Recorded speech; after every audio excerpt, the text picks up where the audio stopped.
ولا قوة إلا بالله العلي العظيم حسبنا الله ونعم الوكيل نعم المولى ونعم النصير أعوذ بالله من الشيطان اللعين الرجيم بسم الله الرحمن الرحيم الحمد لله الملك الحق المبين وبه نستعين وإنه خير ناصر ومعين والصلاة والسلام على شفيع المذنبين سيد الأنبياء وأشرف المرسلين رحمة للعالمين خاتم النبيين المخاطب بطه وياسين سيدنا ومولانا أبي القاسم محمد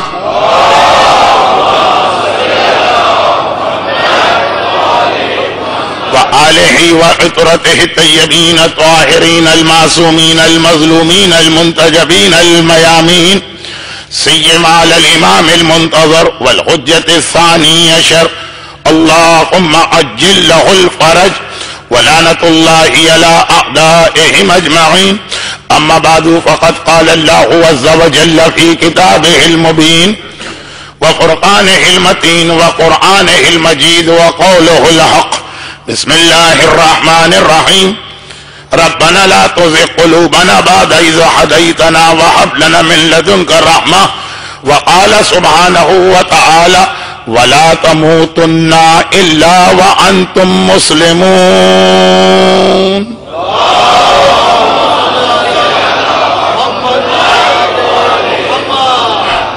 1432 ہجری کے ایام ازا کا یہ چھٹا اور ماہ سفر کا یہ آخری عشرہ ہے اور شارجہ کے وہ مومنین جو بڑی باقاعدگی سے میری مجالس سنا کرتے ہیں ان کو یہ معلوم ہے کہ جیسے ابھی ہمارے مرثیہ خان سلمہ اللہ تعالی نے آج 21 سفر کو بھی چہلم کی مناسبت سے جو مرثیہ پڑھا تو ہر سال جب میں یہ 21 سفر یا کبھی چاند کی تاریخوں کی وجہ سے ایک دن تاخیر یعنی 22 سفر سے آتا ہوں تو پہلی مجلس 40 ہی کے پس منظر میں ہوا کرتی ہے جن علماء کے نزدیک اہل بیت اطہار شام سے کربلا پہنچے تو یہ بھی تو لکھتے ہیں نا کہ خالی چہلم کے دن کربلا نہ رہے 3 دن تک کربلا میں قیام کیا تو آج بھی زینب کبریٰ فاتحانہ شان کے ساتھ اس قافلے کو لے کے کربلا میں موجود ہیں اس لیے میری گفتگو کا تھوڑا سا پس منظر 40 ہوگا لیکن چونکہ ابھی ہمارا آپ کا 8 دن کا ساتھ ہے تو 2-3 باتیں میں تمہید میں بتا دوں. اچھا پہلی بات تو خاص آج کی مجلس کے حوالے سے مجلس کا وقت 1 گھنٹے کا ہوتا ہے اور چونکہ آج 5 منٹ کی تاخیر ہو گئی تو 55 منٹ. اب اس کے اندر میرے لیے بہت مشکل ہے کہ میں اپنے پورے بیان کو آپ تک پہنچا سکوں. چنانچہ ایک میرا خاص طریقہ کار ہے لیکن پھر بھی یاد دہانی کے طور پہ اسے بیان کرنا ضروری ہے اور وہ یہ ہے کہ بعض اوقات میں کئی احادیث کو لے کر بجائے اس کے کہ ہر ایک کا الگ الگ حوالہ دے کے 8 حدیثیں پڑھی جائیں اور پھر ان کو جمع کر کے ایک نتیجہ نکالا جائے ان ساری حدیثوں کو آپس میں ملا کر جو اس کا ایک پیغام بنتا ہے اپنے الفاظ میں پیش کرتا ہوں. اور آج کی مجلس اتفاق سے ایسی بن گئی کہ مجلس کے شروع میں بھی جو جہاں سے بات شروع کی جائے گی وہاں بھی مجھے اسی مرحلے سے گزرنا پڑ رہا ہے اور آج جو مسائل میں پڑھوں گا وہاں بھی کہ کئی روایتوں کو جمع کر کے اپنے الفاظ میں آپ کے سامنے پیش کرنا. دوسری گزارش یہ ہے کہ اس سال کی یہ مجالس بزرگوں کے لیے نہیں ہے یعنی ثواب کے لیے وہ بے شک آ کے بیٹھے اور 40 سال سے اوپر والوں کے لیے بھی نہیں. 1975 میں جو میں نے پہلی باقاعدہ مجلس پڑھی، ورنہ اس سے پہلے تو بہرحال پیشخانی کے طور پہ یا چھوٹی چھوٹی تقریریں میں کرتا تھا، تو معصومین اسپتال کھارادر میں پیدا ہونے والا جو بچہ تھا، یہ آپ کی مجلس اس کے لیے، یعنی وہ لوگ جو سن 75 سے سن 90 کے درمیان پیدا ہوئے اور پھر بڑے ہوئے۔ اس کا مطلب کیا؟ اس کا مطلب یہ ہے کہ آج کی نہیں، اس عشرے میں بعض وجوہات کی بنا پر میں اپنی تمام پرانی مجالس کو دہراؤں گا، تو جو بچے اس وقت پیدا ہوئے ان کے لیے ہر بات نئی ہوگی، بزرگوں کے لیے ہر بات پرانی ہوگی۔ کچھ ایسے اشارے مجھے ملے، تھوڑی مبہم بات، زیادہ دیر نہیں، 2 یا 3 منٹ، کہ جس کی بنا پہ میں دنیا میں جہاں بھی اشرا پڑھتا ہوں اسے اپنی زندگی کا آخری اشرا سمجھ کے پڑھتا ہوں، اور جہاں بھی کوئی مجلس پڑھتا ہوں اسے اپنی زندگی کی آخری مجلس سمجھ کے پڑھتا ہوں۔ تو اب یہ شمع بجھنے سے پہلے تھوڑا سا بھڑکتی ہے، تو وہ جو میری جوانی کے زمانے کی تقاریر تھی ان کو لفظ بلفظ دہرانا ابھی سے کہہ رہا ہوں۔ تو مردوں کے لیے تو آدھے مجمع کے لیے ثواب تو یقیناً ہے، موضوع میں کوئی نئی بات نہیں۔ خواتین چونکہ کبھی بھی 35 سال سے زیادہ ہوتی ہی نہیں ہیں، اس اعتبار سے ان کے لیے میں کچھ عرض نہیں کر رہا ہوں۔ اب زمانہ ہے ہمارے نوجوان علماء کا، پورا اپنے 40 کا عشرہ بھی اور اس سے پہلے بھی 2-3 عشرے ہماری قوم کے ان ابھرتے ہوئے علماء، ذاکرین اور خطبہ کے سنے کہ آپ کو بھی دیکھیں باتیں وہی ہیں، اسلام تو 1400 سال سے ایک ہی پیغام دے رہا، لیکن سننے میں بھی ایک تازگی کا احساس ہوا ہوگا کہ وہی بات ہے۔ یہ ہمارے نوجوان علماء اور خطبہ، جن میں سے ایک تو آپ کے سامنے موجود ہے، میں نے یہ چاہا کہ آپ کو ان کی زیارت کا ثواب بھی مل جائے، اس لیے میں نے خاص درخواست کر کے آگے بلوایا۔ اب خدمت اسلام کی یہ ذمہ داری ان کے حوالے ہے، یہ لوگ بخوبی انجام دے رہے ہیں، لیکن یہ جملہ میں نے صرف اس لیے کہا کہ اس سال آپ کو وہ شکایت زیادہ ہوگی جو ہر سال ہوتی تھی، تکرار، لیکن میری کچھ ایسی مجبوریاں ہیں جس کی بنا پہ میرا موضوع ایسا بنے گا۔ اور تیسری اور آخری بات یہ کہ مومنین شارجہ کو الوداع کہنے سے پہلے میں ایک چھوٹا سا مسئلہ، بس یہ بھی تیسری بات بھی پورے مجمع کے لیے نہیں، چھوٹا سا مسئلہ بیان کر کے پھر اپنے آج کے بیان پر آ جاؤں۔ اور آج کے بیان کا مقصد یہ ہے، جو اس آخری ماہ سفر کے آخری عشرے کا ہمارا عنوان ہے، اس پہ بات شروع کی جائے، اور وہ یہ ہے کہ مرحوم شیخ محمد علی عامری بھی ان گواہوں میں سے ایک تھے جن کی بنا پر آیت اللہ سیستانی کی تقلید کرنے والوں کے لیے عمرے اور حج کی اس وقت اجازت ہے۔ اب میں نے کہا نا کہ مسئلہ سب کے لیے نہیں، جو کبھی عمرہ یا حج کر چکا ہے اس کے لیے یہ جملہ ہے، یا جو جانے کی تیاری کر رہے تھے اور اگر سیستانی کے اس فتوے کی وجہ سے رکے ہوئے، جس فتوے کا خلاصہ یہ بنتا کہ شاید فی الحال عمرے اور حج کی اجازت بھی نہ ہو۔ اب حج کے بارے میں تو میں نہیں کہہ رہا ہوں، بہت تفصیلی بات ہوگی، اور یہ جملے کو میں صرف 2 یا 3 منٹ میں ان لوگوں کے لیے سمجھا دوں کہ جو مسئلہ جانتے ہیں اور آ کے مجھ سے سوال کرتے ہیں کہ پھر آپ خود آغاز سیستانی کی تقلید کرتے ہوئے عمرے پہ کیوں جاتے ہیں اور حج پہ کیوں جاتے ہیں۔ صفا اور مروہ کا علاقہ جس کے بارے میں قرآن نے کہا ان الصفا والمروہ من شعائر اللہ، اور ان یطوفا بہما فلا جناح، صفا مروہ اللہ کی نشانی ہے، ان کے درمیان تمہیں 7 چکر لگانا، ان کے درمیان ان یطوفا بہما، 2-3 تشدید جمع ہو گئی ہیں اس لفظ میں، بہما، ان کے درمیان۔ صفا مروہ کے علاقے میں پچھلے چند سالوں میں ازدحام اتنا زیادہ ہونے لگا تھا کہ شاید پورے حج میں سب سے زیادہ زندگی کو خطرہ وہاں پہ ہوتا تھا۔ طواف اتنا بڑا مسئلہ نہیں تھا، شیطان کو کنکر مارنا بھی اتنا بڑا مسئلہ نہیں رہا تھا، صفا مروا. تو مجبوری کی وجہ سے وہ جو 7 چکر جناب حاجرہ کی پیروی میں لگائے جاتے ہیں. اور اگر آپ تفصیل سے کبھی تاریخ مکہ سنیے تو یہ حضرت آدم پہلے انسان تھے جنہوں نے یہ 7 چکر تو نہیں لیکن ان 2 پہاڑیوں میں پہلا چکر لگایا. 2 پہاڑیوں کے درمیان. اب اس وقت 2 پہاڑیوں کے درمیان جگہ بہت کم ہے. مثلا اتنا بڑا ہال ہے اور 3 ملین یعنی 30 لاکھ حاجی اس میں نہیں سما پاتے. تو مجبوری میں اس کو ڈبل کیا گیا. اس کے برابر اتنا ہی بڑا ایک اور راستہ بنایا گیا. اب وہ جو راستہ بنایا گیا اس میں نہ صفا پہاڑی ہے نہ مروہ پہاڑی ہے. جو پہاڑیاں اس وقت ہیں وہ اس پرانے والے راستے میں. تو ہمارے مجتہدین کی ایک بہت بڑی تعداد اس کا تو یہ نظریہ بھی کہ حجاج کرام کی سہولت اور انسانی جان کو بچانے کے لیے اس قسم کی جو تبدیلیاں ہوتی ہیں وہ شریعت میں بالکل جائز اور ویلڈ.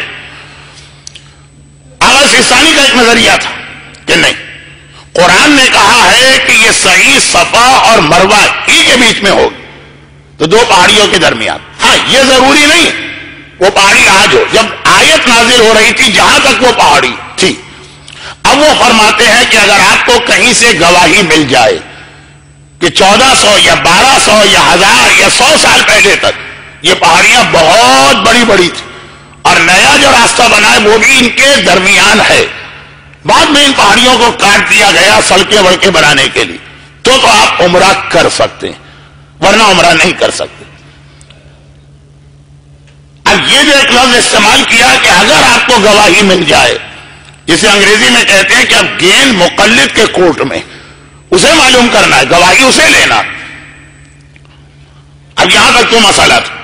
اب میں نے گواہیاں جمع کرنا شروع کی اور میں تو کیا ہمارے بہت سارے مراجع تک نے، آیت اللہ ناصر مکارم شیرازی نے تو اس میں خاصی دلچسپی ظاہر کی. چنانچہ یہ گواہیاں ہم کو ملی. یہ 1400 سال تو دور کی بات ہے، 100 سال پہلے تک بھی یہ دونوں پہاڑیاں بہت بڑی بڑی تھیں. اور آج جو نیا علاقہ بھی ہے یہ ان کے درمیان ہے، بلکہ ابھی اور بھی جگہ. اب وہ جو گواہیاں ملی وہ آپ کے لیے تو اس میں اتنی دلچسپی نہیں. ان میں سے ایک گواہی مرحوم شیخ محمد علی عامری کی تھی، جن سے ہماری تقریباً ہر سال حج میں ملاقات ہوتی تھی. اتنے چہرے اب مجھے نظر آ رہے ہیں. اب جو عمرے یا حج میں یا شیخ عامری کے پیچھے نماز پڑھ چکے ہیں اور یا جب سے ان کی صحت نے جواب دیا تھا وہ بستر پہ ہوتے تھے تو کم از کم ان کی زیارت کر چکے ہیں. تو میں بھی اس گروپ میں تھا جس نے ان سے ملاقات کی. تو انہوں نے اپنی جوانی بتائی کہ جوانی کے زمانے میں ہم نے مکے میں دیکھا تھا کہ یہ پہاڑیاں کتنی بڑی ہیں. تو اس ایک گواہی کو بھی بہت اہم گواہی مان کر آغاز سیستانی کی تقلید کرنے والوں کے حج اور عمرے صحیح ہو رہے ہیں. اور خبر یہ آئی ہے کہ مدینے میں ان کا انتقال ہو گیا. اب یہ تو ایک ایسا معروضہ تھا جو میرے اصل موضوع میں نہیں تھا، اس لیے میں نے سوچا کہ آج اسے بیان کر دوں تاکہ پھر موضوع کا سلسلہ کٹے نہیں. آئیے اب اس کے بعد ایک مختصر سے جملے کے ساتھ جو آج کی میری گفتگو ہے اسے شروع کروں. اور وہ مختصر جملہ یہ کہ 1 مہینے پہلے جب میں دبئی میں مجالس پڑھ رہا تھا تو جو وہاں کا عشرہ تھا وہ نہیں، اس سے ہٹ کر ایک مجلس ہوئی تھی. اس میں نے ایک اہم مسئلے کی جانب مومنین کی توجہ مبذول کرائی، جو یہاں بھی مجھے اس مسئلے کو آج کی مجلس میں بھی اور شاید آخری مجلس میں بھی بیان کرنا. عموماً آج دنیا میں آج کل میں جہاں جہاں مجلسیں پڑھ رہا ہوں پہلی اور آخری تقریر میں اس عنوان پہ گفتگو کی جاتی.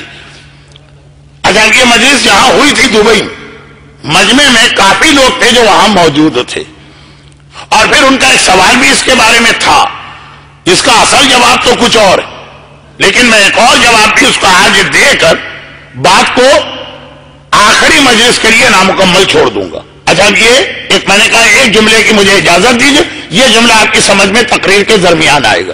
ابھی ہم بات یہ کرتے ہیں کہ 40 صحیح معنوں میں حسین کی فتح کا اعلان 40 کا دن. دیکھیے بھائی حقیقت میں تو حسین ہمیشہ سے کامیاب، مگر عاشورے اور 40 میں ایک فرق ہے. بعض خصوصیات عاشورے کو ہیں جو اربعین کو نہیں، بعض خصوصیات اربعین کو ہیں جو عاشورے کو نہیں، کچھ ایسی چیزیں بھی، اور جس کے لیے بہت ہی مختصر 2 جملے میں شاید ہر سال کہتا ہوں، آج بھی سن لیجیے۔ یہی وجہ کہ مومنین کرام کے گھٹی کے اندر یہ چیز پڑی ہے، اب یہ پرانا محاورہ، یہ بچہ گھٹی کو کیا سمجھے گا، اور مومنین کرام کے جینز میں یہ بات شامل ہے، یہ نئی سائنسی بات ہے، اب یہ سمجھ میں آ جائے گا جینیٹک کوڈ کہ عاشورے سے زیادہ مومنین کرام اربعین کو کربلا معلیٰ کی زیارت کو جاتے ہیں۔ اس سال بھی 4.5 ملین یعنی 45 لاکھ مومنین عاشورے کو تھے، اور 18 ملین یعنی 1 کروڑ اور 80 لاکھ مومنین اربعین کے دن تھے۔ عاشورے کی اپنی کچھ خصوصیات ہیں جو اربعین کو حاصل نہیں، اربعین کی اپنی کچھ خصوصیات ہیں جو عاشورے کو حاصل نہیں، اور اسلام مکمل ہوتا ہے جب دونوں کو جمع کریں، عاشورہ بھی اور اربعین۔ حسین کا مشن مکمل ہوتا ہے جب دونوں کو جمع کریں، عاشورہ بھی اور اربعین۔ تو ایک تو یہ مومنین کرام کا عمل، اور دوسری بات زیارت اربعین کی جس انداز سے تاکید آئی ہے، مومن کی 5 نشانیوں میں، ابھی آپ کل پرسوں 3 دن 4 دن سے یہ حدیث سن رہے ہیں، جس کا وقت گزر چکا ہے اس لیے حدیث میں نہیں پڑھ رہا ہوں، لیکن مومن کی جو 5 نشانیاں بتائیں اس کے اندر زیارت اربعین شامل ہے، زیارت عاشورہ شامل نہیں ہے۔ بعض اوقات کوئی پیغام سمجھانے کے لیے جملے ایسے بن جاتے کہ لگتا ہے کہ ایک کی فضیلت بیان کر رہے ہیں اور دوسرے کی توہین کر رہے ہیں، نہیں، ایسا نہیں، ایسا نہیں، عاشورے کی توہین نہیں کی جا رہی، اور غالباً یہ گزشتہ 10 سال کو چھوڑیے، لیکن جو میں نے اس سال اپنی مجالس کے لیے ٹائم پیریڈ رکھا ہے 75 to 90، 1975 سے 1990 کے درمیان زیارت عاشورہ کی اہمیت منبر پہ سب سے زیادہ پڑھنے والوں غالباً میرا نام بھی شامل، لیکن میں عرض یہ کر رہا ہوں کہ مومن کی نشانی قرار دے کر اربعین کی زیارت کو جس طرح سے اہمیت دی گئی، یہ انگریزی کا لفظ ہے کہ ہائی لائٹ کیا گیا، وہ آپ کو عاشورے کی زیارت میں نظر نہیں آئے گا، بلکہ معذرت کے ساتھ اس میں کوئی قباحت نہیں ہے جو بات میں کہنے جا رہا ہوں، اسلام کی نگاہ میں کوئی بری بات نہیں۔ زیارت عاشورہ تو زیادہ تر لوگ پڑھتے اپنی حاجتوں کے لیے، کوئی پرابلم پیش آ گیا، کوئی مصیبت پیش آ گئی، روزی کا مسئلہ ہے، جاب کا مسئلہ ہے، ویزے کا مسئلہ ہے، شادی کا مسئلہ ہے، صحت کا مسئلہ ہے، اولاد کا مسئلہ۔ آج جو زیارت عاشورہ اتنی زیادہ پاپولر ہوئی وہ اس لیے کہ بھائی زیارت عاشورہ سے دعا بہت جلد قبول ہوتی، زیارت عاشورہ کی وجہ سے حاجتیں بہت جلد پوری ہو جاتی ہیں، زیارت عاشورہ کے حیرت انگیز واقعات کتاب کا نام ہے، زیادہ تر یہی ہے کہ جی فلاں مومن زندگی اور موت کے مرحلے میں پھنسا ہوا تھا، زیارت عاشورہ پڑھی، اس کا یہ مسئلہ حل ہو گیا۔ مفاتیح الجنان میں امام زمانہ کا واقعہ بھی یہی ہے کہ ہم اس کی مدد کرتے ہیں، ہم اس کی مدد کرتے ہیں، ہم اس کی مدد کرتے ہیں جو زیارت عاشورہ، زیارت جامعہ اور نماز شب کے ذریعے سے ہم سے مدد چاہتا۔ تو زیادہ تر دیکھیں اس میں قباحت نہیں، یہ اللہ کا حسین سے وعدہ ہے کیا ہے حسین، یہ 3 تو خاص وعدے تجھ سے ہیں کہ تیری تربت میں، تیری قبر کی مٹی میں ہم نے شفا رکھی، اور تیری ذریت میں ہم نے امامت رکھی، اور تیرے قبے کے نیچے جو دعا مانگی چاہے اس میں ہم نے قبولیت رکھی۔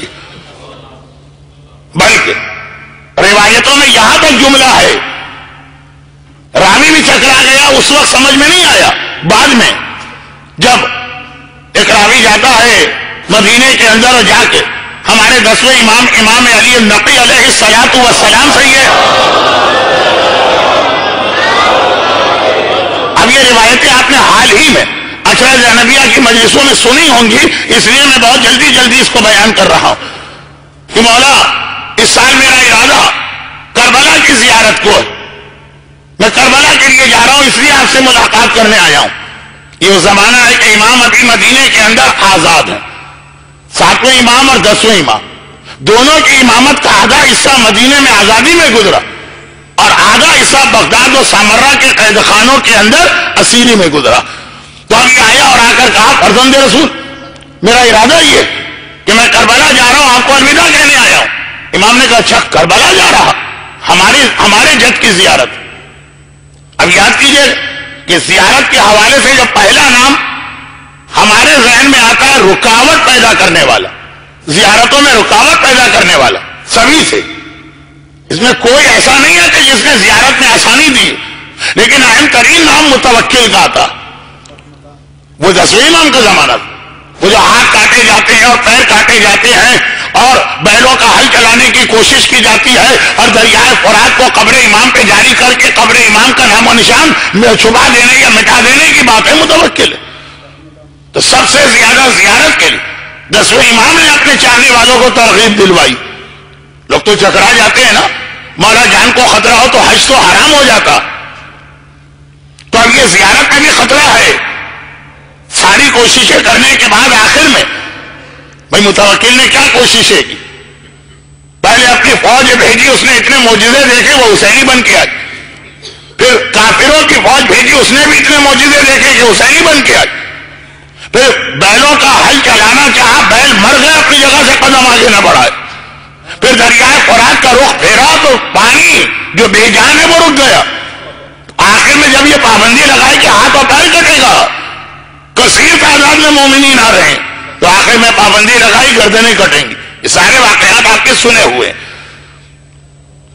تو اب لوگ زیارت میں کمی نہیں کرنا چاہتے, مگر ایک اصول جو کربلا نے ہمیں بار بار بتایا کہ اسلام کا کوئی بھی مسئلہ ہو, چاہے وہ محبت اہل بیت ہی سے متعلق ہو, پہلے شریعت کے حوالے سے دیکھو کہ جو عمل ہم کرنے جا رہے ہیں خالی محبت کافی نہیں ہے, سنت رسول اور سنت امام کے مطابق ہے کہ نہیں ہے.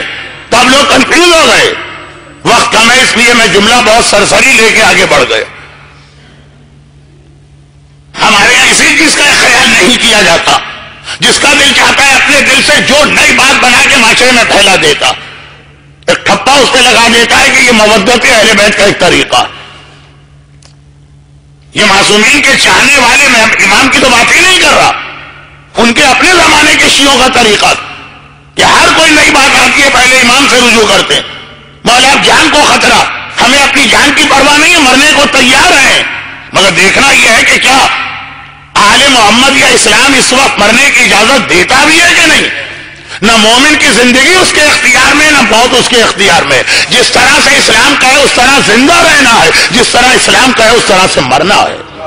اِنَّ صَلَاتِي وَنُسُكِي وَمَحْيَايَ وَمَمَاتِي, میری نماز میری عبادتیں اللہ کے لیے ہے, میری زندگی بھی اللہ کے لیے اور میری موت بھی اللہ کے لیے. چنانچہ آئے کہا مولا ہم مرنے کے لیے تیار ہیں, اگر زیارت کے راستے میں گردن کٹ گئی تو اس سے بڑی ہماری کامیابی کیا ہے. مگر ایسا نہ ہو کہ خود یہ آپ کے حکم کے خلاف ورزی ہو جائے, اجازت ہے کہ نہیں ہے. اور یہ خاص طور پر اس لیے بھی لوگ کنفیوز تھے کہ حج میں تو یہ مسئلہ ہے کہ حج حرام ہو جائے گا, اور اگر آپ نے بہت بہادری دکھاتے ہوئے اور ٹارزن بن کے حج کر بھی لیا تو وہ حج واجب مانا ہی نہیں جائے گا, اس کو دوبارہ کرنا ہوگا. بلکہ حج تو بہت واضح مثال ہے, اس لیے میں نے کہا, ورنہ یہی مسئلہ روزے کا بھی ہے, یہی مسئلہ وضو اور غسل کا بھی ہے. تو اب آگے پوچھا مولا, وہ کہتا ہے گردن کٹے گی. ایک مومن کو مارا جائے گا تو دوسرے مومن کو اجازت ملے گی زیارت کے لیے, تو یہ تو کوئی مسئلہ ہی نہیں. ہمارے ہر آدمی مرنے کو تیار, لیکن جائز ہے کہ جائز نہیں. دیکھیں یہ طریقہ مومن کو ہونا چاہیے جو آگے چل کر باقی مجالس میں شاید تفصیل کے ساتھ آئے. امام نے فرمایا حج اور زیارت کا ایک فرق, زندگی خطرے میں ہو تو حج معاف ہے, زندگی خطرے میں ہو تب بھی تمہیں زیارت پر جانا.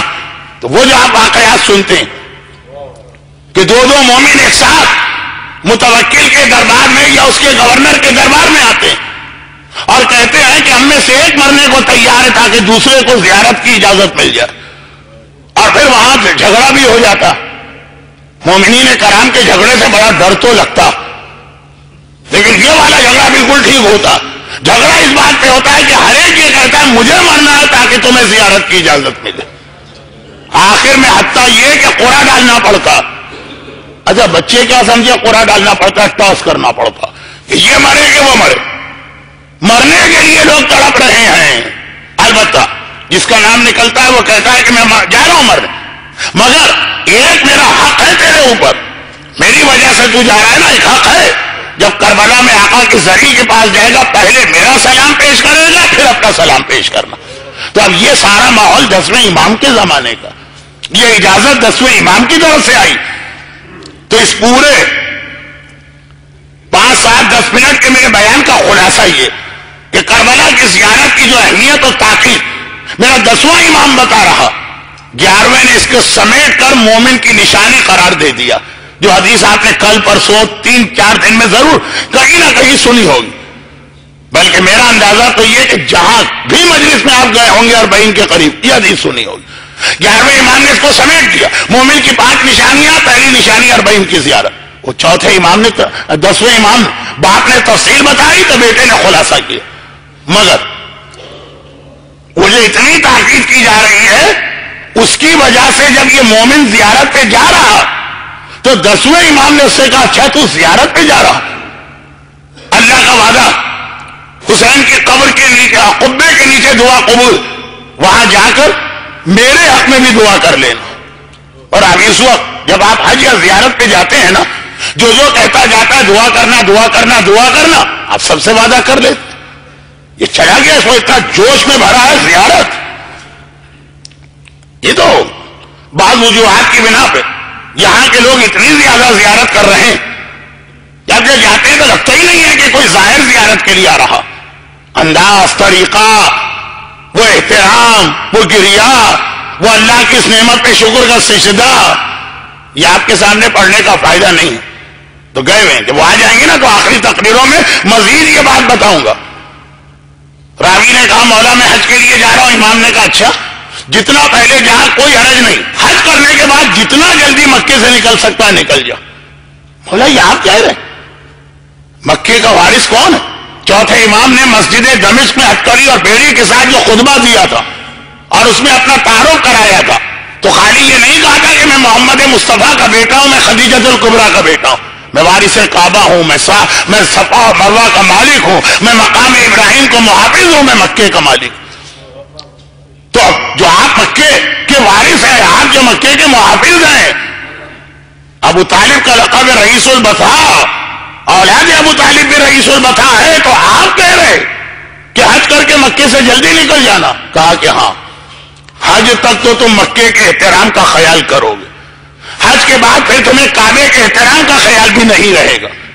اور پوچھ لیجیے ان تمام لوگوں سے جن میں ایک آپ کے سامنے ممبر پہ بیٹھا کہ حج کے بعد حاجیوں کا کیا انداز ہو جاتا ہے خود مکے کے اندر، زیارت کے ساتھ بھی یہ نہ ہونے پائے۔ یہ ہمیں اور آپ کو سوچنا ہے، لیکن جیسا کہ میں نے کہا کہ ابھی ظاہرین بھی آ جائے پھر اطمینان سے بات ہوگی۔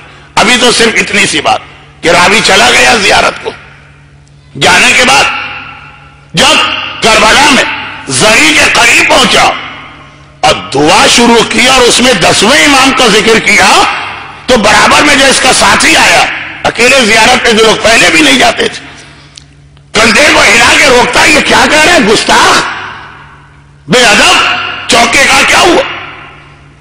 کہا تو امام کے لیے دعا کر رہا، کیا امام تیری دعا کے محتاج ہے؟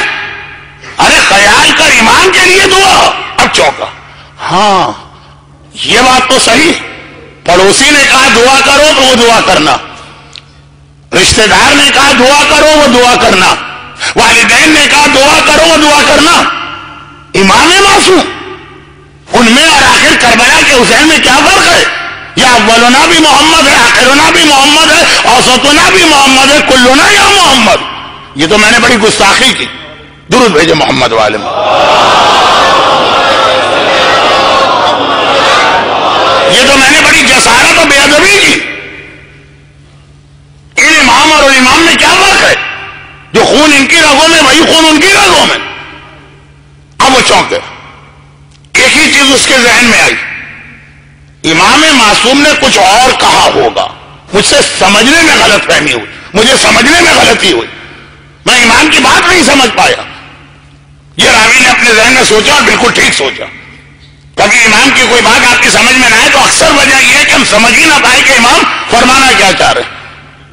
پیغمبر نے کہا لعنت ہو اس کے اوپر جو بیری کا درخت کاٹے. کتنے سالوں بعد پتہ چلا کہ اس حدیث کا مطلب کیا. اور اگر کہ ایک جملہ میں نے 5 منٹ پہلے کہا تھا لیکن پھر اس جملے کو ذرا بدل لوں.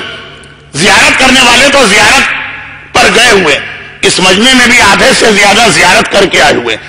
آج بھی آقا حسین کے روضے کے دروازے کا نام باب السدرہ ہے کہ نہیں ہے؟ بیری کے درخت والا دروازہ. کتنے سالوں بعد پتہ چلا کہ پیغمبر نے کیا فرمایا تھا اور ہم کیا آج تک سمجھ رہے تھے. بہت ساری روایتیں میں اس لیے چھوڑ دیتا ہوں کہ میں آپ کا وقت جو ساری چیزیں آپ کی معلومات میں اس کو میں تحصیل حاصل نہیں کرنا چاہتا, خلاصہ ہی. تو راوی یہی سمجھا, چنانچہ اس نے وہ دعا چھوڑ دی. اور پھر واپس جب مدینہ منورہ آیا, خدمت امام میں گیا, 10ویں امام فرزند رسول. ایک ہی سوال اس وقت میرے ذہن میں کربلا سے یہاں تک, کیا واقعا آپ نے مجھ سے کہا تھا میں آپ کے لیے دعا کروں یا مجھے سمجھنے میں دھوکہ ہوا؟ امام نے فرمایا میں نے کہا تھا. تو کہا کہ پھر مولا یہ تو ہمارا سارا عقیدہ درم برم ہوا جا رہا. ہمارے اعتبار سے تمام ائمہ جو ہیں برابر ہیں, البتہ وہ جو ایک حدیث ہے کہ ظہور امام کے بعد مولا اور رسول وہ دو جو ہیں باقی ائمہ سے بھی ایک خاص اہمیت کے حامل ہوں گے. کہ بھائی جب امام آئیں گے تو خالی امام تو نہیں آئیں گے نا, پورے 13 معصومین بھی ساتھ میں آئیں گے. اور یہ معصومین دنیا کے مختلف حصوں میں پھیل جائیں گے, سب ایک جگہ نہیں رہیں گے مدینے میں, لیکن ایک دوسرے کی ملاقات زیارت حج میں ملیں گے, کبھی کربلا میں ملیں.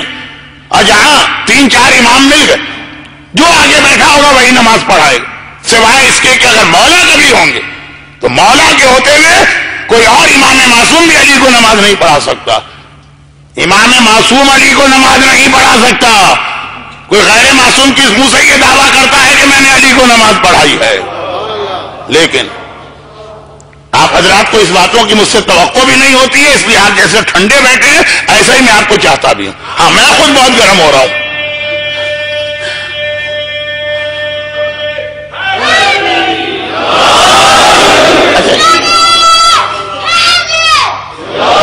ایک چھوٹا یہی ہماری قوم کا مستقبل ہے کہ نوجوان علماء اور یہ بچے نعرے لگانے والے بڑے تو بھول گئے. تو خیر خلاصہ یہ ہے کہ ایک جملہ میں نے کہا تھا وہ اتنا لمبا ہو گیا, لیکن 40 کے حوالے سے بات ہو رہی تھی تو راوی نے کہا مولا مجھے دھوکہ تو نہیں ہوا, آپ نے کہا کہ میں کربلا میں آپ کے لیے دعا کروں. امام نے فرمایا ایک بات بتاؤ, ہمارے جب رسول خدا کا رتبہ بلند ہے کہ خانہ کعبہ کا رتبہ بلند ہے؟ اچھا خانہ کعبہ کے لیے تو روایت وہ جو شہید دست غیب شیرازی نے بھی گناہ کبیرہ کے اختتام پہ لکھی ہے کہ اللہ کے رسول نے جب مکہ فتح کیا اور یہ مسلمان کعبے کے بچھڑے ہوئے 8 سال بعد کعبے سے ملے. جو کبھی نہ گیا اس کی بات الگ ہے, لیکن جو مکے کا رہنے والا دن رات کعبے کی زیارت کرنے والا جب ہجرت کی تو 8 سال یہ لوگ کعبے سے بچھڑے رہے. یہ روایت فتح مکہ کی ہے یا عمرۃ القضا کی ہے, اس بحث کو چھوڑ دی. 7 یا 8 سال, مگر جب 7 یا 8 سال کے بعد دوبارہ پہنچے, درمیان میں ایک زمانہ آیا تھا کربلا کی زیارت کا سلسلہ تقریباً بند تھا. اس کے بعد جب یہ سلسلہ شروع ہوا تو پہلے سال کی عقیدت کے ساتھ یہاں کے مومنین بھی گئے تھے. یہاں لفظ بھی پہ توجہ دیجیے گا, یہاں کے مومنین بھی جو اب جو ہے بہت بڑی تعداد اب اس عقیدت سے نہیں جاتی ہے, لیکن پہلے سال سب گئے تھے. ہیں یہاں کے بھی ایسے میں نے عقیدت مند ظاہرین دیکھے کہ امام کے زمانے کے ظاہر یاد آ گئے. لیکن زیادہ اس وقت اس جملے پہ ٹائم لگانا بیکار ہے. خلاصہ یہ کہ اس عقیدت کے ساتھ کعبے کی دیواروں کو چوم رہے ہیں, کعبے کے پردے کو بوسہ دے رہے ہیں, روتے روتے گویا پاگل ہو رہے, سمجھ میں نہیں آتا کہ آخر کس طرح سے اپنی عقیدت و محبت کعبے سے ظاہر کرے. ایک ماں کا بیٹا 10 سال 12 سال 15 سال غائب ہو, بچھڑ جائے, پھر اچانک سامنے آئے, پاگل ہو جاتی ہے ماں. پیشانی کو بوسہ دے کہ ہونٹوں کو بوسہ دے کہ رخسار کو بوسہ دے کہ گلے سے لگائے کہ سر کو چومے کہ کیا کرے. وہ حالت تھی مسلمانوں کی خانہ کعبہ.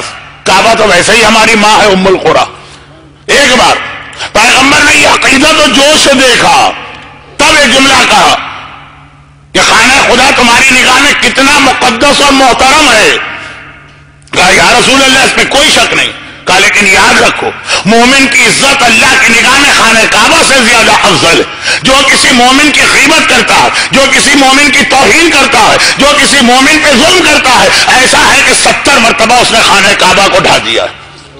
خانہ کعبہ ہمیں پتہ چل جائے کہ فلاں خانہ کعبہ گرانا چاہتا، ارے بس نہیں چلے گا، پاگل ہو کے اس پہ حملہ کریں. لیکن دن رات اپنے شہروں میں 70 کعبے گراتے رہتے ہیں. ذرا سی بات پہ مومن سے اختلاف. اب یہ موضوع ذرا ہٹوا، میں واپس آتا ہوں، یہ باتیں آگے آئیں گی، لیکن ابھی خاص جو میرا ایک موضوع ہے اس پہ بات آگے بڑھاؤں. آخری مجالسیں میری ہیں، یعنی یہ اشرا، زندگی کا کوئی بھروسہ نہیں. تو مجمع کو پھر میں ایک بات یاد دلا دوں. جو نئے لوگ ہوں گے تو شاید کچھ الجھ رہے ہوں گے، مولانا چلے کہاں تھے، پہنچے کہاں ہیں، کہاں پہ گھوم رہے ہیں، ہماری تو سمجھ میں نہیں آ رہا. مجلس آج موضوع کیا ہے اس کا؟ میں نے مجلس پڑھنے کی ٹریننگ 2 آدمیوں سے لی. اکثر کہتا ہوں، ایک کراچی کے ٹرک ڈرائیور اور ایک کراچی کے قصائی. ٹرک ڈرائیور تو کراچی کے ایسے جب بیٹھتے ہیں اپنی سیٹ پر تو بس ایکسیلیٹر پہ پیر ہوتا. اچھا بریک پہ تو پیر اس لیے نہیں ہوتا کہ کراچی کے ٹرک میں بریک ہوتا ہی نہیں. وہ چل رہے نہ دائیں دیکھیں نہ بائیں دیکھیں، رکشہ آئے کہ ٹیکسی آئے کہ کچھ ہے، وہ ان کا کام چلنا. ایک تو میرے انداز سے آپ کو لگ جاتا ہوگا یہاں کوئی ٹرک ڈرائیور ہی اس وقت مجلس پڑھ رہا. اور دوسرا جو کراچی کے قصائی بقرعید کے، وہ آئے آپ کے گھر، آپ کا بکرا بات طے ہو گئی ہے، گردن کاٹی دوسرے کیا چلے، اب بکرا چھوڑ کے گئے. اب آپ کچھ کر بھی نہیں سکتے، گردن تو ہم سے کٹوا دی ہے کہ قصائی سے پیسے بھی دے دیا. وہ جب آئے گا تو صفائی ہوگی، اس نے 70 بکرے کاٹے، پھر گھوم کے ہاتھ ہو جاتا ہے، واپس آ جاتا، پھر بکرے کی صفائی کر کے جاتا ہے. اتنی دیر آپ بیٹھے. میری مجلس میں بھی بہت سارے موضوعات ایسے چھڑ جاتے ہیں. تو خیر اب خلاصہ یہ ہے کہ ٹرک ڈرائیور بھی کہیں تو جا کے رکتا ہے نا. قصائی بہرحال 70 گردنیں کاٹ کے واپس تو آتا ہے نا. وہ وقت کب آئے گا وہ آ رہا. 70 کعبہ ہم روزانہ اپنے گھروں میں توڑتے ہیں اور کوئی ہمیں اس کا احساس نہیں ہے. لیکن ایک مومن کی عزت کعبے سے زیادہ بتائی گئی. امام کہتے ہیں میرے جد کا رتبہ بلند ہے کہ کعبے کا. بے اختیار ظاہر نے کہا، کہاں کعبہ، کہاں اللہ کا رسول، کائنات کی افضل ترین مخلوق. کہا پھر جب رسول خدا عمرہ یا حج کرتے تھے تو کعبے کی دیواروں سے چمٹ کر کعبے کے سامنے کعبے کے وسیلے سے دعا کیوں مانگتے تھے؟ اب آپ عمرہ اور حج کریں گے، جب دعائیں پڑھیں گے اس میں یہ الفاظ آئیں گے، کیا خدا تجھے تیرے اس گھر کا واسطہ، کا یہ اہمیت کعبہ بتانا تھی، جبکہ ہمارا جد کعبے سے زیادہ افضل ہے. تو میں اور حسین ایک ہی ہوں گے، لیکن تمہیں بتانا ہے کہ کربلا وہ جگہ ہے کہ تمام دنیا تڑپتی ہے، وہاں ان کے حق میں دعا ہو جائے. ملائکہ تڑپتے ہیں، وہاں ان کے حق میں دعا ہو جائے. انبیاء و مرسلین تڑپتے ہیں، کربلا میں ان کے حق میں دعا ہو جائے. ائمہ طاہرین تڑپتے ہیں کہ کربلا میں ان کے حق میں دعا ہو جائے. کربلا کی دعا کی اہمیت ہے. یہاں پہ میں ایک جملہ اور کہہ دوں جو اصل موضوع میں رہ گیا، جس کے لیے میں نے تمہید باندھی کہ آج مجلس کی پہلی اور آخری روایت، چند روایتوں کو توڑ کے میں نے اپنے الفاظ میں ڈھالا. تو آخر تو وہی پہ میں کروں گا، پہلی والی چیز کل آ جائے گی. ایک آخری بات سنی، جابر ابن عبداللہ انصاری نے ہمیں 2 ایسے تحفے دیے، 2 ایسے تحفے دیے کہ ہیں تو ہمارے پاس، ہم انہیں صحیح معنوں میں استعمال کرنا نہیں جانتے. ایک حدیث قصہ کا تحفہ اور ایک کربلا کی زیارت کا تحفہ. دنیا میں پہلا انسان جس نے بعد شہادت امام زیارت کی کربلا جا کر، وہ جابر ابن عبداللہ انصاری. جابر ابن عبداللہ انصاری کربلا کے پہلے ظاہر ہیں. اور یہ اکثر میں جملہ کہتا ہوں، خدا کا کوئی عمل مصلحت کے خلاف نہیں ہوتا. انگریزی کا ایک محاورہ ہے نا، گاڈ پلیز ان مسٹیریس ویز. عجیب عجیب طریقوں سے خدا اپنی مصلحت کو پورا کرتا. جیسا کہ ممبروں میں پڑھا جاتا ہے اور باب مقاتل میں مشہور، ایک ہی دن جابر اور اہل بیت کربلا پہنچے، لیکن چند منٹ کا فاصلہ ہو گیا. میں گھنٹہ بھی نہیں کہتا ہوں، شاید 15 منٹ کا فرق ہو گیا ہوگا. جابر پہلے آ گئے، بس کچھ بعد میں زینب کبریٰ آئی. کچھ بعد میں سید الساجدین ہے، جو روایت ممبر پہ 40 کے حوالے سے پڑھی جاتی ہے، اس کو ذہن میں رکھ کے ایک بات کہہ رہا ہوں. اسلام کی ہر نیکی پہ علی اور اولاد علی سب سے آگے آگے آپ کو نظر آئیں گے. کوئی نیکی اسلام میں دیکھ لیجیے، سب سے پہلے یا مولا علی نے اس کو انجام دیا ہوگا یا علی کی پاک اور پاکیزہ اور معصوم اولاد. پورا اسلام علی اور اولاد علی کی محنتوں کا کام، عملی اعتبار سے بھی اور قربانیوں کے اعتبار سے بھی. پہلا نمازی بھی علی ہوگا، پہلا حاجی بھی علی ہوگا، پہلا قرآن پڑھنے والا بھی علی ہوگا، پہلا صدقہ دینے والا بھی علی ہوگا، پہلی زکات دینے والا بھی علی ہوگا. ہر عبادت میں ہمیشہ اول آپ کو علی ملے گا. اقبال نے جو مسلم اول شاہ مردہ کہا تو ایسے نہیں کہا، وہ میری شاعری نہیں ہے، اس میں پوری تاریخ ہے اسلام. یہاں پر اگر زینب کبریٰ پہلے آ جاتی اور جابر 5 منٹ کے بعد آتے تو سمجھ میں آتا. کربلا کی زیارت ہے، سب سے پہلے سجاد کو آنا چاہیے کربلا میں، جابر بعد میں آئے. جو ہمارا طریقہ اسلام میں امام پہلے، پھر انبیاء، پھر اصحاب، ایک ترتیب جو. لیکن یہاں پہ پروردگار نے ایک عجیب طریقہ اختیار کیا، بہت تھوڑا فرق. میں اکثر اس کی ایک وجہ اپنی عقل سے یہ کہتا ہوں، میں موضوع سے نہیں ہٹا. جابر کے حوالے سے جو جملہ کہنا ہے وہ 40 کی زیارت کو مکمل کرنے والا پیغام. کل حجت الاسلام آغا رضا سے آپ نے جو سنا، آغا رضا کاظمی سے زیارت کا بیان 2 دن سے، اس کو مکمل کرنے والا آج بیان. اور وہ یہ کہ شاید ایک وجہ یہ بھی ہو کہ زیارت پر کبھی بدعت کا فتویٰ نہ لگے. بدعت اسے کہتے ہیں جو عمل رسول و اصحاب رسول نے کبھی انجام نہ دیا ہو. کہا کربلا کی زیارت سب سے پہلے جابر سے کروائی جائے گی. جابر کے صحابی ہونے میں کسی مسلمان کو شک نہیں ہے، جابر صحابی رسول ہے. کہا زیارت پہلے ایک صحابی نے کی ہے تاکہ دنیا کو پتا چلے کہ یہ صحابی کا عمل ہے، کوئی بدعت والا عمل نہیں ہے. لیکن جابر کی پہلی زیارت کو، کربلا کی زیارت کو بدعت سے تو نکال کے لے گئے. میرا اصل جملہ نامکمل رہ گئے. جابر نے ہمیں 2 تحفے دیے. ایک کا نام ہے حدیث قصہ، حفت بہم الملائکہ. جہاں یہ حدیث پڑھی جاتی ہے ملائکہ اس جگہ کو اپنے گھیرے میں لے لیتے ہیں. واستغفرت لهم الا ان يتفرقوا. گناہ ہم نے کیے ہیں، ہمارے لیے دعائے توبہ ملائکہ پڑھ رہے ہیں. کوئی ہم، کوئی غم، کوئی حاجت ایسی نہیں ہے جو پوری نہ ہو جائے حدیث قصہ ہوتی ہے. یہ جابر نے عن جابر ابن عبداللہ الانصاری عن فاطمہ الزہرا، یہ تحفہ بھی آپ کو جابر نے دیا. اور کربلا کا پہلا ظاہر بھی جابر ہے. مگر تحفہ مل جانا کافی نہیں ہے، تحفے کو استعمال کرنے کا طریقہ بھی آنا چاہیے. ایک صاحب نے یہ دیکھا کہ میرے پاس موبائل نہیں ہوتا. میں صحیح حقیقت بتا رہا ہوں. کیا مولانا؟ نہیں، آپ کے لیے تو بہت ضروری ہے موبائل. میں نے کہا میری بات نہ کہیے، آپ کے لیے بہت ضروری ہے کہ میرے پاس موبائل ہو، تاکہ میں نہا بھی رہا ہوں تو آپ مجھ سے مسئلہ شریف وہاں تک تو ٹھیک ہے، کوئی خواب کی تعبیر بھی پوچھ لیں. ماش کی دال آپ نے رات کو کھائی ہے، آپ کا معدہ گڑبڑ ہو رہا ہے، رات کے 2 بجے آپ نے کوئی خواب دیکھا، مولانا اگر نہا بھی رہے ہیں تو آپ کے خواب کی تعبیر ضرور بتائیں، تو اس لیے آپ کی ضرورت ہے. کہا میری ہو کہ آپ کی ہو. وہ لے کے آ گئے، مجھے دے گئے. میرے لیے بیکار، مجھے استعمال کرنا ہی نہیں آتا موبائل. کیا ان بچوں کو دیکھ کے بڑا رشک آتا، مجلس میں بیٹھے بیٹھے SMS MMS دنیا بھر کی خبریں مل جاتی ہیں، ختم ہو جاتی ہیں، مجلس سے اٹھ کے چلے بھی جاتے. مگر تحفہ آ جانا کافی نہیں ہے جب تک کہ ہمیں پتہ نہ چلے کہ ہاؤ ٹو آپریٹ دس.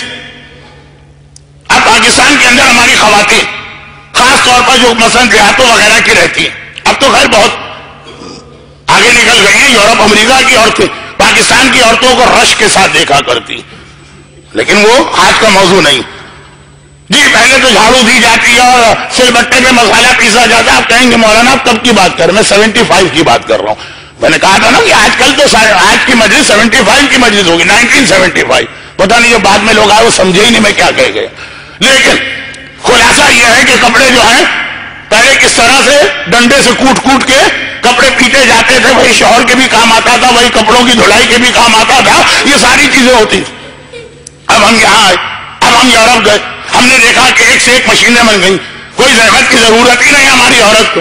ایک بٹن دبایا کپڑے بھی دھل گئے, ایک بٹن دبایا فوڈ فیکٹری نے بھی کام کیا, ایک بٹن دبایا سارے مسالے بھی پس گئے, ایک بٹن دبایا ویکیوم بھی ہو گئے, ہم وہ چیز لے کے آ گئے. لیکن اگر بیچاری اس خاتون خانہ کو پتا ہو کہ اس مشینری کو آپریٹ کیسے کیا جاتا ہے تو اس کے کام کی ہے, ورنہ پڑی رہے گی اس کے گھر میں ضائع ہو جائے گی, اس کے کس کام کی ہے. تو تحفہ آ جانا کافی نہیں, اسے استعمال کرنا بھی آنا چاہیے. اب میں آج تک کبھی ڈرائیونگ نہیں کی, نہ ڈرائیور سیٹ پہ بیٹھا ہوں. مجھے کوئی دنیا کی بہترین رولز رائس گاڑی یا BMW بھی لا کے دے, میرے لیے بیکار. وہ میرے گیریج میں کھڑے کھڑے جو ہے وہ خراب ہو جائے گی, بیٹری ڈاؤن ہو جائے گی. تحفہ ملنا یہ ایک چیز ہے, کسی نے خیال تو کیا کہ آپ کو تحفہ دیا, مگر ہمیں بھی پتا ہو کہ اس کو صحیح طریقے سے استعمال کیسے کیا جاتا. اب مسئلہ یہ ہے کہ جابر نے ہمیں حدیث قصہ کا تحفہ دیا, حدیث قصہ کے استعمال کا طریقہ بھی ہم کو آنا چاہیے, ورنہ حدیث قصہ بھی پڑھی جائے گی اور برکتیں نہیں ہوں گی. آپ سمجھ گئے ہوں گے میں کدھر جا رہا ہوں, صرف ایک جملہ کہہ دوں, یہ ساری چیزیں بعد میں تفصیل سے آئیں گی. یہ میں پہلی مجلس پہ ایک طرح سے اپنی آنے والی مجالس کی فہرست بتاتا ہوں, تاکہ اب جو آج تو لوگ عقیدت میں آ گئے کل سے سوچ سمجھ کے آئے. تو یہ جملہ حدیث قصہ, اس وقت میں انگلینڈ سے آ رہا ہوں, اس کے اثرات بھی آپ کو لگ رہے ہوں گے. کہاں میں برف باری کے ماحول سے نکلا, کہاں پہ میں یہاں پہ آ گیا. تو خیر وہ ساری چیزیں نہیں بتا رہا ہوں, عرض یہ کرنا کہ یہ وہیں کا واقعہ.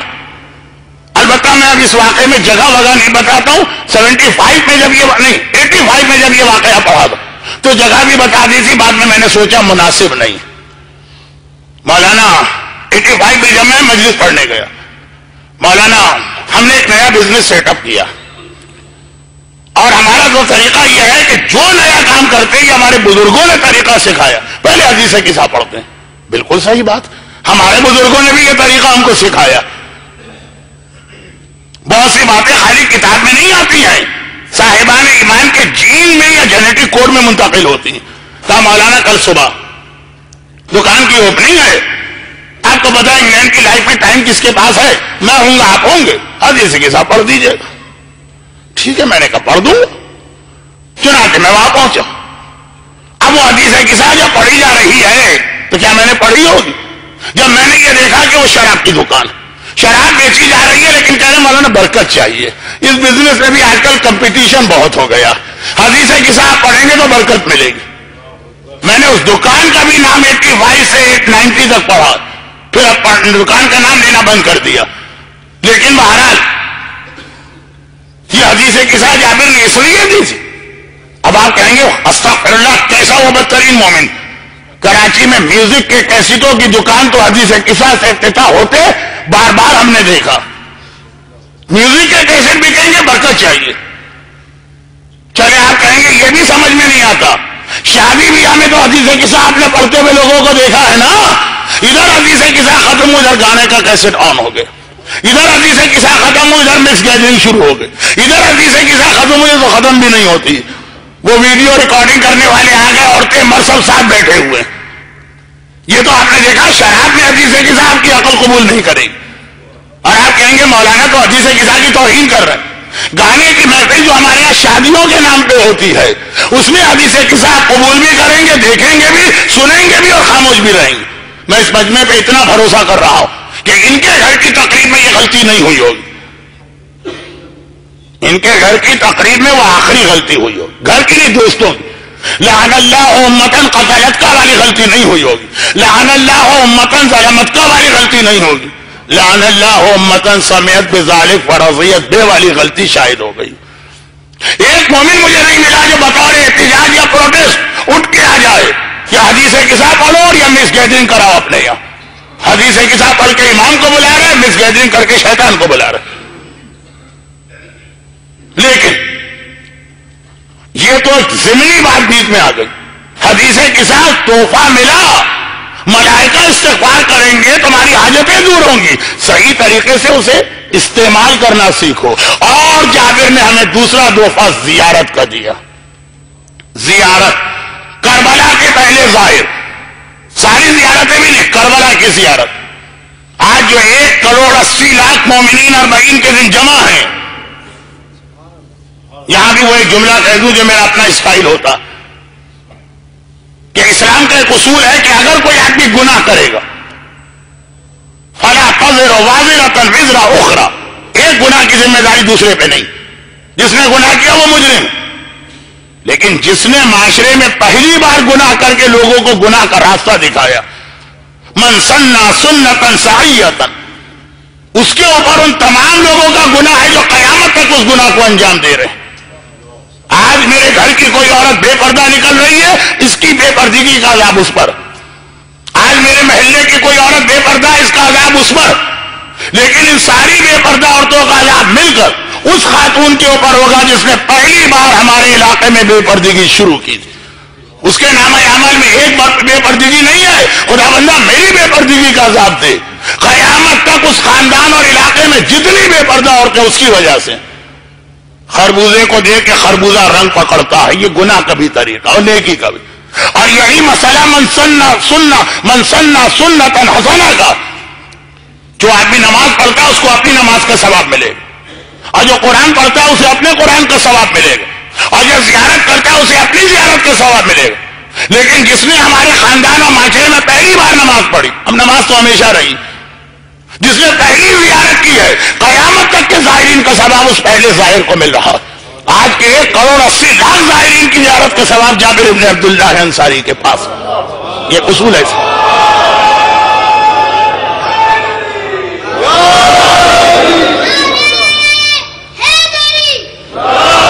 اب یہ اصول جابر نے ہمیں زیارت دے کے خود اپنا تو ثواب اتنا کمایا، مگر زیارت امام بھی ہمارے پاس اتنا عظیم و تحفہ ہے، ہمیں زیارت جیسے تحفے کی قدر و قیمت معلوم ہے، جانے دی، اس کے استعمال کا طریقہ نہیں آتا۔ اگر کوئی صحیح معنوں میں زیارت کربلا کے استعمال کا طریقہ سیکھے تو دو چیزیں کبھی ہمارے معاشرے میں نہیں ہوں گی۔ ہو سکتا ہے کہ یہی میرا موضوع بن جائے آئندہ 2 دن۔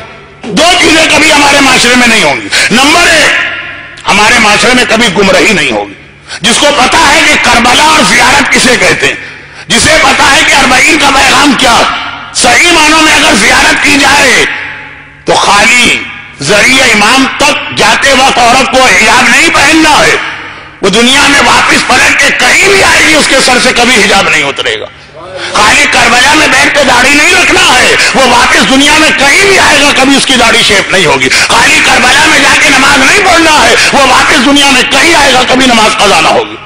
ہم نے کربلا کی زیارت، قدر و قیمت ہمیں پتا ہے، میں قدر و قیمت ویلیو کی بات نہیں کر رہا ہوں۔ میرے گیرج میں رولز رائس کار کھڑی ہے، مجھے پتا ہے کتنی قیمتی ہے، میں کہہ رہا ہوں اسے استعمال کرنا نہیں آتا، گاڑی چلانا نہیں آتا۔ ہمیں زیارت کا صحیح مطلب مقصد یہ استعمال نہیں آتا۔ دو چیزیں کبھی نہیں ہوں گی۔ نمبر 1، کبھی گمراہی نہیں ہوگی، کربلا تو نام ہی ہے ہمیشہ ہمیشہ کے لیے گمراہی کے خاتمے کا۔ جاتے ہیں اور آ جاتے ہیں۔ اب اگلا جملہ میں کہوں گا تو میری تو گردن لوگ پکڑ کے دبا دیں گے۔ یہ بزرگوں نے بھی کہا، مشیر لکھنوی کا یہ شعر ہے نا جو میں ہر سال پڑھتا ہوں، ایمان لپٹ کے رہ گیا قبر حسین سے، واپس لے کے نہیں آئے ایمان، وہاں چھوڑ کے آ گئے، معلوم نہیں کہ زیارت۔ اور دوسری بات میں نے کہا اگر ہم صحیح معنوں میں پہچان لیں زیارت کیا، 2 چیز، اور دوسری بات زیارت کر کے واپس آئیں گے کبھی یہ نہیں کہیں گے کہ مولانا میرے گھر یا میرے خاندان میں کوئی پریشانی اور پرابلم۔ کربلا کا ظاہر کبھی خالی ہاتھ واپس نہیں لوٹتا، ہو ہی نہیں سکتا کہ آپ نے کربلا میں دعا کی اور وہ دعا قبول نہ ہوئی۔ ہر ایک کا وعدہ جھوٹا ہو سکتا ہے، یہ اللہ کا وعدہ ہے کہ حسین تیری قبر پہ مانگی جانے والی دعا قبول۔ ایسا نہیں ہوگا کربلا سے واپس بھی اور کہا مولانا روزگار کا مسئلہ تو ایز اٹ از، بلکہ اس میں مزید 5,000 درہم اور قرضہ چڑھ گیا جو ہم نے زیارت کے نام پہ خرچ کیا تھا۔ ہم تو کہتے ہیں نا 5,000 لگا لو، کم از کم 50,000 تو یہی مل جائے گا۔ مولانا آپ گئے تھے اور آئے، کوئی صحت وحت تو نہیں مل رہی۔ آج کی دنیا مسائل سے بھری ہوئی دنیا، وہی جابر نے تحفہ دیا ہے، ہمیں پتہ ہی نہیں کہ کس طرح سے زیارت کو استعمال کیا جائے۔ ایک صاحب گئے کسی سکھ کے گھر میں، اس کے گھر میں بڑا اچھا ریفریجریٹر رکھا چل رہا، کھولا تو دیکھا اس میں جوتے سجے ہوئے۔ ہاں یہ کیا؟ کہا یہ جوتوں کی الماری نہیں؟ کہ نہیں، یہاں تو گرم مشروبات رکھ کے ٹھنڈے کیے جاتے ہیں، کھانے کو سڑنے سے بچایا جاتا ہے۔ اچھا، تبھی میں روزانہ سوچتا تھا اتنے ٹھنڈے میرے جوتے کیوں ہوتے ہیں۔ اب اس کے بعد ایک چیز آ گئی، اس کو پتہ ہی نہیں استعمال کا کیا طریقہ۔ کہیں ہم اس معاملے میں ان کی طرح سے نہ بچ جائے۔ یہ دو چیزیں کبھی نہیں ہوں گی جو کربلا کی زیارت کو صحیح معنوں میں استعمال کرے گا۔ نہ کبھی اس کے گھر اور خاندان میں کوئی گمراہی آئے گی، نہ کبھی اس کی کوئی پریشانی باقی رہے گی۔ کربلا ہر ایک کی مصیبتیں دور کرنے کی جگہ کا نام۔ ارے جب کربلا نے اسلام کی ساری مصیبتیں دور کر دیں، دیکھیے دنیا میں بہت ساری بیماریاں ہوتی ہیں، کسی کو ٹی بی ہو گئی، کسی کو کینسر ہو گیا، کسی کو ایڈس ہو گیا، کسی کو ہیپیٹائٹس ہو گیا، یہ بڑی بڑی بیماریاں بتا۔ اسلام کو جو بیماری لگی تھی اس کا نام تھا یزیدیت، اور اس سے زیادہ خطرناک بیماری آج تک دنیا میں نہیں سامنے آئی ہے۔ کینسر اور ایڈس اور ہیپیٹائٹس اور ٹی بی کا علاج پھر بھی ہو سکتا، اور نہ بھی ہو تو اس کا نقصان پھر بھی چھوٹا ہوگا۔ یزیدیت بڑی بدترین بیماری کا نام، یزیدیت بہت خطرناک بیماری ہے۔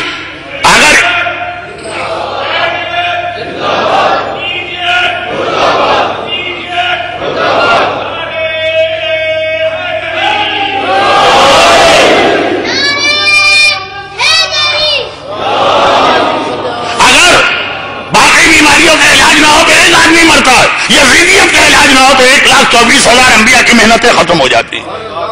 کربلا نے یزیدیت کا علاج کر کے بتا دیا، یزیدیت ختم ہو جاتی ہے کربلا سے، تم تو پھر بھی حسینی ہو، تمہارے گھر کے چھوٹے موٹے مسئلے کیسے ختم نہ ہوں گے۔ لیکن شرط یہ ہے کہ ہم یہ پہچانیں کہ کربلا کس چیز کا نام ہے، کس انداز سے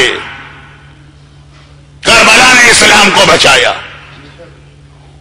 ہاں تھوڑی سی بھئی آپ بہت کامن بیماری ہے، اس لیے میں جلدی سے آج مسائل پہ آ رہا ہوں، وقت نہیں رہا۔ کینسر، آپ کو پتا ہے کہ کینسر کا اپنا علاج بھی بڑا مشکل ہوتا ہے، بڑا تکلیف دہ ہوتا ہے، وہ تکلیف دہ علاج کرنا پڑتا ہے تاکہ اس سے بڑا فائدہ ہو جائے۔ کربلا نے بتایا یزیدیت کا علاج ہے، ختم ہو جائے گی یزیدیت۔ لیکن ہاں جب کینسر جیسی چھوٹی بیماری میں کسی کو کیمو تھراپی کرنا ہے، کسی کا یہ پرابلم ہے، کسی کا وہ بھی، میں علاج کی بات کر رہا ہوں، تو یزیدیت کے علاج میں بھی زحمتیں تو اٹھانا پڑتی ہیں۔ اکبر کا کلیجہ قربان کرنا پڑتا، اصغر کے گلے کو 3 بھال کے تیر سے چھتا دیکھنا پڑتا، عباس کے بازو قلم ہوتے تو یزیدیت کا علاج ہوتا، قاسم کے بدن کے ٹکڑے ہوتے ہیں تو یزیدیت ختم ہوتی ہے، حسین کا کٹا سر نو کے نیزہ پہ بلند ہوتا ہے تو یزیدیت ختم ہوتی ہے علاج مشکل، لیکن فائدہ اتنا بڑا ہے کہ کینسر کے تکلیف دہ علاج کو آدمی برداشت کرتا ہے بعد والے فائدے کے لیے، جبکہ اس میں تو یہ بھی پتہ نہیں فائدہ ہوگا کہ پھر بھی آدمی مر جائے گا۔ مگر کربلا نہیں، یقینی فائدہ ہے بشرط یہ کہ تم اس علاج کو کرو، مگر اس علاج میں باقی ساری چیزیں ممکن ہیں۔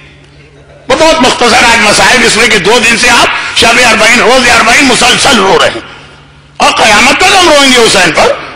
فَلْيُنْذِبُ النَّادِبُونَ، امام زمانہ نے کہا کہ اگر کسی کو رونا ہے تو حسین جیسے شہید پر روئے، مگر آج وقت ذرا سا کم ہوگا۔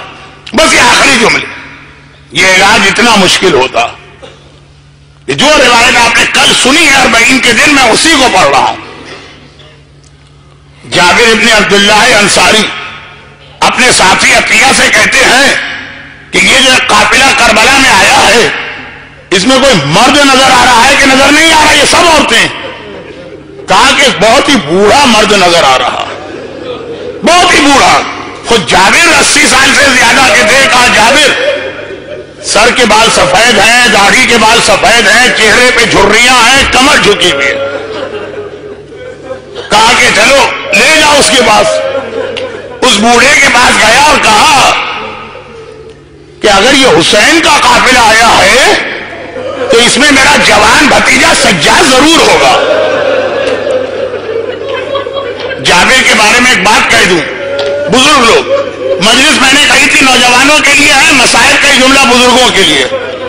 جابر حسین سے بھی عمر میں بہت بڑے۔ جابر نے حسین کو گودیوں میں اٹھایا، جابر نے حسین کو کندھے پہ سواری کرائی، جابر نے اپنی آنکھوں سے دیکھا ہے حسین رسول خدا کی پشت پر حالت سجدہ میں گئے تھے. جابر نے دیکھا ہے حسین رسول خدا کی گود میں حالت خطبہ میں بیٹھے تھے. جابر نے اپنی آنکھوں سے دیکھا ہے حسین رسول خدا کے دوش پر سوار تھے. حسین 57 سال کے جابر کے سامنے کے عمر کے اعتبار سے بچے ہیں, تو سجاد تو 24 سال کا. جابر کہتے ہیں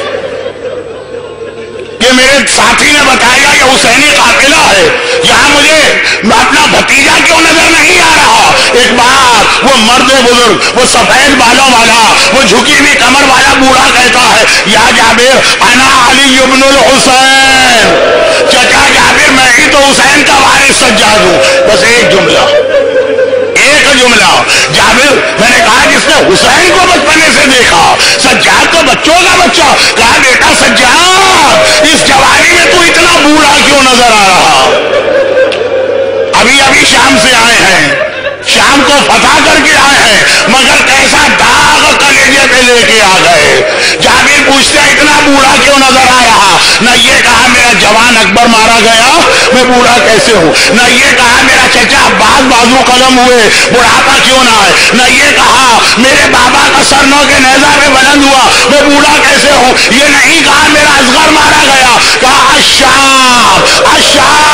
جابر مجھ سے پوچھتے میں بوڑھا کیسے ہوا. ہائے وہ شام کے بازار و دربار, وہ میری بہنوں اور میری بھوبیوں کا ننگے سر, نامحرموں کے درمیان جانا. الا ولعنۃ اللہ علی اعدائهم اجمعین وسیعلم الذین ظلموا ای منقلب ینقلبون. خداوندا اہل بیت اطہار کے ان مصائب کا واسطہ جس نے میرے مظلوم امام سجاد کو جوانی میں بوڑھا کر دیا, خداوندا آج کی مجلس میں جتنے مومنین اور مومنات جمع ہیں, خاص طور پر ان کو اور ہر مومن گھرانے کو, ان کے گھر والوں کو, ان کی روزی کے ذرائع کو, ان کی اولادوں کو ہر آفت, ہر مصیبت, ہر پریشانی سے محفوظ فرما.